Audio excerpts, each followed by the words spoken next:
Sénégal. Sonko limogé. À quoi faut-il s'attendre dans les prochains jours? Dans la nuit du 22 mai 2026, par décret présidentiel numéro 2026-1128, le président de la République du Sénégal, M. Bassirou Diomaye Faye, a mis fin aux fonctions de M. Ousmane Sonko comme Premier ministre du Sénégal. C'est un véritable coup de tonnerre dans le ciel sénégalais lorsqu'on sait quel rôle avait joué M. Sonko dans l'accession au pouvoir du président Bassirou Diomaye Faye. L'on se souvient alors que le parti qui avait porté M. Faye au pouvoir était et est encore présidé par M. Sonko, qui dans ce contexte a plus de popularité que le président. Dire que la grande partie de la population sénégalaise soutient Ousmane Sonko est une vérité qu'il n'est point besoin de répéter. D'aucuns diraient que c'est une lapalissade.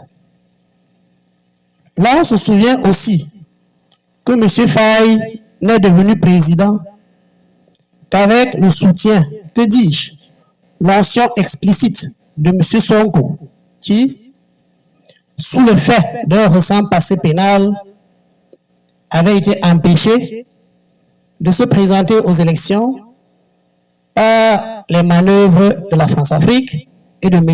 Macky Sall, le président sortant, qui est un disciple assumé de la France-Afrique. Donc, il est clair que M. Faye doit son siège présidentiel à Ousmane Sonko, qu'il vient d'éjecter de la primature.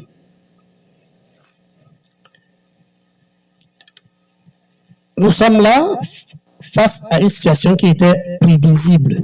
En effet, dès le lendemain de l'élection présidentielle et l'installation au pouvoir de M. Faye en mars 2024, les premières frictions entre ces deux acteurs majeurs sont apparues, notamment sur le choix des ministres et en matière de politique étrangère.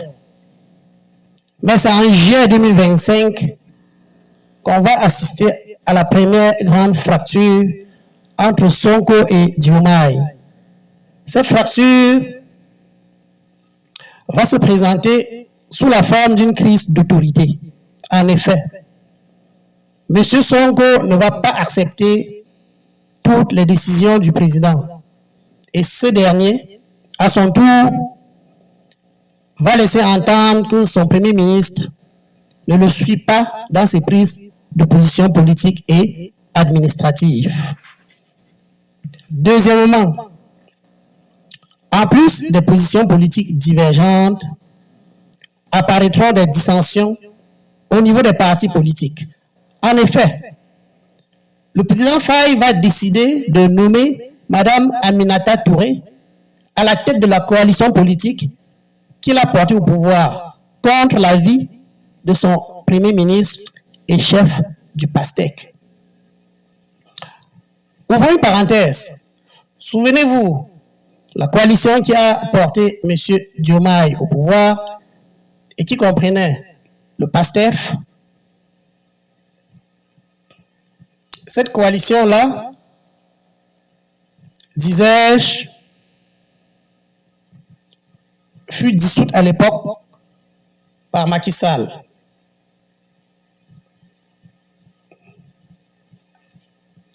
Donc, le PASTEC, rappelez-vous, fut dissous par Macky Sall. Donc, la coalition qui a porté M. Diomaye au pouvoir s'appelait Diomaye président, bien qu'elle était conçue en grande partie des militants du PASTEF. Vous n'avez pas oublié, n'est-ce pas? Pour Sonko, cette décision en faveur de Mme Aminata Touré est mal perçue. Le désaccord entre les deux leaders apparaît ainsi au grand jour et le bras de fer était devenu officiel. En matière de politique étrangère, l'écart entre les prises de position des deux personnalités était encore plus visible. En effet, au lendemain de sa prestation de serment, le président Bachirou ira présenter ses civilités au président ivoirien Alassane Ouattara. Bien que ce fût un acte de souveraineté que ne pouvait contester Ousmane Sonko, il faut dire que ce dernier n'appréciait pas particulièrement M. Ouattara à cause de sa position anti-panafricaniste affichée et assumée lors des crises ayant émaillé le processus d'émancipation des trois États du Sahel que vous connaissez bien, le Mali, le Burkina, le Niger. En effet, avant même la présidentielle et pendant la campagne, Ousmane Sonko avait clairement affiché son adhésion aux idéaux panafricanistes et un soutien fort et constant en faveur des trois États de l'AES en lutte contre l'impérialisme et les attaques terroristes. Vous pourriez juste reconsulter les interviews de M. Sonko à cette époque-là. C'est-à-dire dans les années 2021, 22, 23, 24 et même jusqu'à 25. Donc, on retient dans ce cadre qu'on est face à un Sonko qui est clairement panafricaniste, souverainiste et en accord avec les politiques d'émancipation totale déployées par les États de l'AES. Puis, on a de l'autre côté un Bassirou Diomaye Faye qui est pro-occidental, pro-français, relativement laxiste, face aux souffrances des États de l'AES et qui n'a aucune ambition émancipatrice. Un deuxième point, toujours en matière de politique étrangère, vous rappelez le député Guy Marius Sagna, dont tout le monde connaît ses états d'armes. Monsieur Guy Marius Sagna, tout le monde connaît ses faits d'armes, s'il vous plaît. Monsieur Guy Marius Sagna, député sénégalais, l'un des piliers du PASTEF, entendez, les patriotes africains du Sénégal pour le travail, l'éthique et la fraternité. Monsieur Sagna, disions-nous, avait clairement affiché son soutien ferme et indéfectible au président Ibrahim Traoré du Burkina Faso. Pas seulement par ses déclarations et prises de position publiques.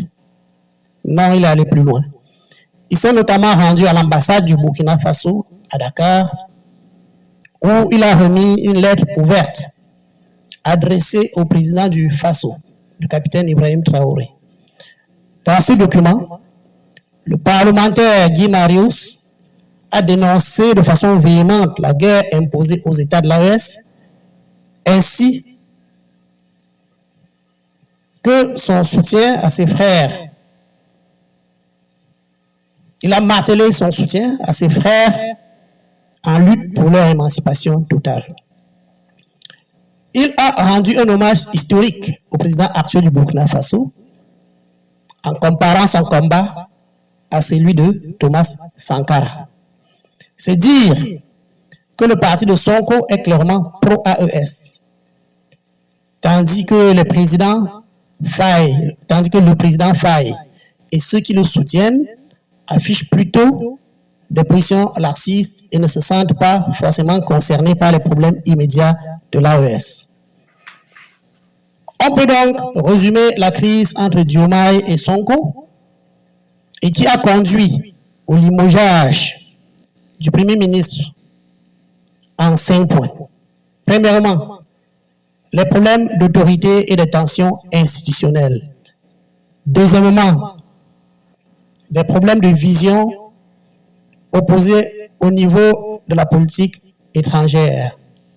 Troisièmement, une lutte d'influence politique cristallisé autour d'une rivalité pro-Sonko contre pro-Diomaye au sein du parti au pouvoir, le PASTEC, ce qui a créé une dualité au sommet de l'exécutif.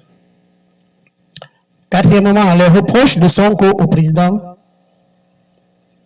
pour des questions personnelles. En effet, Ousmane Sonko avait publiquement critiqué le manque de soutien du président face aux attaques politiques et judiciaires dont il s'estimait victime. Cinquièmement, des divergences stratégiques. Des désaccords sont également apparus sur la gestion de la coalition politique au pouvoir, ainsi que sur la manière de mener les réformes promises. Alors, vers quoi s'achemine-t-on dans les prochains jours au Sénégal sur les plans politiques et socioculturels? Voici nos prévisions pour vous. Voici ce qui pourrait dans les prochains jours se passer au Sénégal.